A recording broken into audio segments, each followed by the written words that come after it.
Hello everyone, my name is Javin and this is my YouTube channel. And today I really wanted to talk to everyone about something that I get questions about on my channel a lot, and that is fake Pokemon cards. What do I think about them? And in general, for me, to quote a fellow Pokemon YouTuber and Pokemon collector, SM Pratt, fake Pokemon cards are for fake collectors. Alright everyone, thank you for watching. I could end the video right there, but I'm not going to. There is more to it. It gets a little bit more complicated. There are certain situations where I believe that fake or proxy cards are actually beneficial in some cases. Before I get into all the real negatives and the awful things about fake Pokemon cards, I want to talk about the situations where fake Pokemon cards can actually be a good thing to some people. And the first example I wanted to talk about here, we can apply it to these World Championship decks. These are not fake products, but they aren't legitimate Pokemon cards. You can't take these to a tournament and play them. You can't use them in league play. In a certain way, they're kind of in a middle ground. They're not fake. They're not fake in the way that they're not distributed by the Pokemon company. They are officially distributed and sold, officially licensed and what have you, but they're not tournament legally playable and such. Although I'll hesitate, and they're not necessarily fake, I'll consider them sort of fake cards because they're not official, playable Pokemon cards that you get out of packs. But what a product like this provides is an avenue for new players or returning players to the Pokemon trading card game, and an affordable avenue to get a lot of really playable cards in a very strong deck that they can just play off the bat for, $10, $15 instead of spending hundreds and hundreds of dollars on these cards to build the deck just to be able to play. So in my opinion, the way these are branded is very obviously a separate product from the cards. They have, signatures on the fronts. They have different backs. They're not shiny, not holographic. They're a very separate product from the actual cards, very distinguishable. So this is just one scenario where I think having, fake cards is actually something that can be very good, because this allows more people to get into the game and make their own decks or see how a deck should play. In a similar vein, let's say you're trying to create a deck and maybe you wanted to create a deck centered around a certain Pokemon, but you didn't want to drop all the money just to create the deck. You don't know if it's competitive or not. Well, a good option for many people might just be to make their own cards that look similar and use the text from the cards. That way they can put it in the deck, try the deck out, see how well it works just in a friendly, non-competitive environment. And if they like the way the deck works, then they can go ahead and open up more packs or purchase the cards that they need to complete the deck for competitive play. The deck doesn't seem to work out well, or it doesn't play the way they want it to, then they can scrap those cards, throw them away, and try some new cards. And I think that is not something that is a negative. Obviously, if you watch my channel a lot, I'm not a player of the trading card game, but I think having a lot of players of the trading card game is a good thing. And being able to create, your own proxy versions of some cards that you just want to throw in a deck, as long as you're not trying to pass them off as real or going to tournaments with them, if you're just using them in friendly environments where people understand that you're just testing out decks or testing out different cards, that's a perfectly acceptable situation in my mind. I mean, Nintendo may not like it, but I think it's good that, you shouldn't have to spend, dozens, hundreds of dollars sometimes on certain cards just to be able to build a deck that you may not even know works. The other situation on the collecting side where I do not have an issue with fake or proxy cards is when you're having a maybe large collection binder. Maybe you're trying to collect all the promo cards or something, and there's a card that is just very hard to find. Maybe there was only a handful printed. It may not even be a money issue. May have enough money, but there's none up for sale. If there was only 10 printed and all 10 people want to hold on to their cards that they have, there's no way for you to get the official card to complete your collection. So for those collectors out there that have that missing spot, maybe just one or two cards missing in their, promo binder or whatever set binder that they're trying to complete, and they can't get a hold of those cards due to either money or inavailability of those cards, I think it would be completely reasonable for those people to print off a nice little, on glossy paper or something, a nice little copy, a placeholder, if you will, of those cards that they can put in the binder so they have a representation of the cards that they do not have in those spots. They're not trying to pass them off as real. They're just showing you in those binders maybe which card, which two cards, or whatever that they are unable to obtain or can't get, but just want to be able to show them there. And in general, I mean, if you're having cards for your own personal use, there shouldn't be an issue, if you're a kid drawing cards, your own cards, no issue. No one's going to be fooled or passed off that they're real, and that's perfectly fine. As long as you're not passing these fake cards off as real, there shouldn't be an issue, and it should be fine.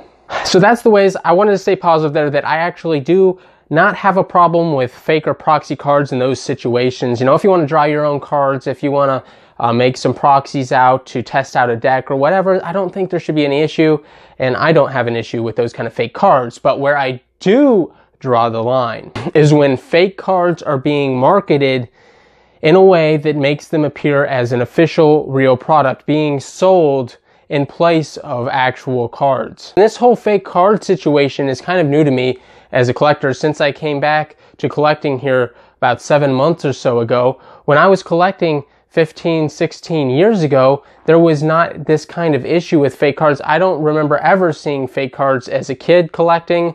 I mean, maybe it was just me, but I don't remember ever anyone having fake cards around me. I don't know if it's just where I live, but fake cards to me are kind of a new thing. And online, you'll see so many different ads on sites like eBay or Amazon for these bundles of like 50 GX cards for $5 or something like that. There's even like booster boxes you can buy. You can buy fake packs, you can buy fake cards, you can buy pretty much anything faked. And in general, I think most of the people who end up buying these fake cards are either the parents of kids who look online, they're trying to find ways to get cards for their kids for cheaper, and they see, 50 GX cards for $5. Well, I'm going to get that for them. Or they see a booster box listed for $20, and they're like, well, that's better than the $100 that all the other booster boxes are selling for, so they buy that for their kids. And that's how those are marketed. They're meant to trick people into buying them. And sometimes, these fakes are really bad. They have misspellings. They have all kinds of issues, centering issues like crazy. But people who aren't educated on Pokemon cards may not know the difference, especially for the kids and for the parents who do not know what they are getting into. So this problem has actually even affected the card shops and the shops that sell Pokemon cards, and that is because when people send in their bulk Pokemon cards, they'll send in, 1,000 cards or whatever, and if they have fake cards and real cards mixed in there, it makes it very difficult for those card shops to sort everything out, especially with the fake cards that appear just to be the normal. It's pretty easy to tell, like, the fake GXs from the real GXs, but sometimes it can be more difficult, more nuanced to tell the differences between the regular looking Pokemon cards and the fake regular looking Pokemon cards. This is a real problem for those shops that have to sort through then every single one. A lot of times they have policies now where if they find a single fake Pokemon card in your bulk lot, they'll just send it back to you and not accept the sale of those cards because they're not going to mess with it. They don't want their reputation tarnished of them selling or reselling fake Pokemon cards that got sent to them to customers. So unfortunately, due to this and other circumstances, this has had a negative impact on the cost of bulk cards. Bulk cards used to be worth a few pennies, and now they're worth like less than a penny. So this, along with other circumstances, has had a negative impact on the real cards, which is unfortunate. Also, all these fake cards that are out there make me feel bad for the kids that end up getting them, whether they get tricked by people trading them fake cards for real cards, or whether they receive them somehow. Like I said, luckily as a kid, I didn't have this problem with fake cards. They were not so prevalent, I do not believe. But nowadays, if I was a kid, I might be faked. I might be tricked by some of those fake cards if I was, especially just getting into the trading card game and I didn't know the difference, what was fake, what's real, I don't know. Last issue I wanted to touch on, there's a lot of issues you could touch on with fake Pokemon cards, but the last issue that I really wanted to touch on was individuals and groups who try and sell these very rare fake Pokemon cards. Take certain Pokemon cards, many of which have been only printed a handful of times, some of which are worth thousands, tens of thousands of dollars, and they reprint them trying to pass them off or make them look as identical to those real cards as they can. At this point, it's basically counterfeiting. We're at the point where it's not just fake.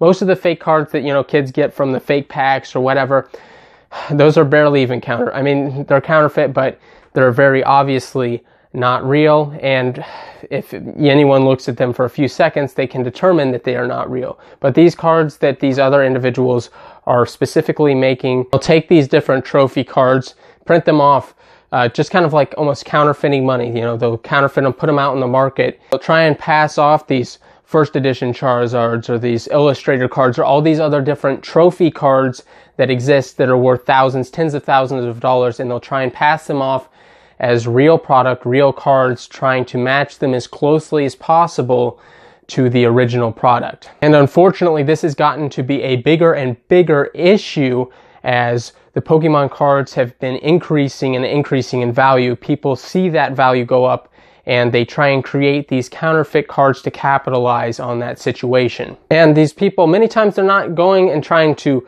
sell them for thousands and thousands of dollars, but they know what they're doing. They know that they're selling to people who are going to try and trick others. They sell these cards as, you know, proxies, as whatever, but no, they are counterfeit. They are trying to trick people. They are trying to sell to people who will then try and trick people on different auction sites and other places into buying fake cards for hundreds, if not thousands of dollars, if they're not able to catch that these cards are not legitimate. And that is also why it has become very important for people who are buying some of these different trophy cards and very expensive cards to make sure that these cards have been verified by different third-party sources such as PSA to ensure that the cards that they are purchasing are in fact legitimate. And it has become almost a necessity many times with these very high-value cards to make sure that they have been verified. Otherwise, you do run the risk of buying something that has been counterfeit, that is not real, that someone has recreated and is trying to pass off as an official product. There's more stuff I could talk about with fake cards. I will end it there today. There's so much to talk about. Please, in the comment section below, let me know what you guys think of fake cards. Do you have any experience with fake cards? Have you ever purchased any? Me personally, the closest thing to fake cards I've ever had is those World Championship decks, which aren't really fake. But I would love to know what you guys think of fake Pokemon cards in the comment section down below. Thank you, everyone. Have a great day.